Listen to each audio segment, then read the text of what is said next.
Kamustahin niyo naman ang sego? Kuya, kumula ka na.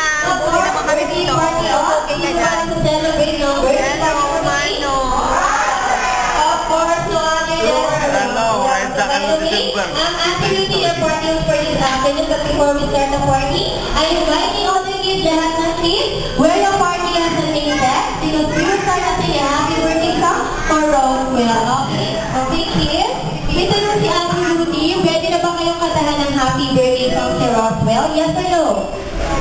Of course, yes. Pero syempre, bago tayo kumanta ng happy birthday song, kailangan meron isang bata na mag-volunteer para kantahan ng happy birthday song si Roswell. Kung sino kayong kumanta ng happy birthday song for Roswell? Anybody? Who would sing a happy birthday song for Roswell? Happy po, Maria. Sample ng happy birthday song.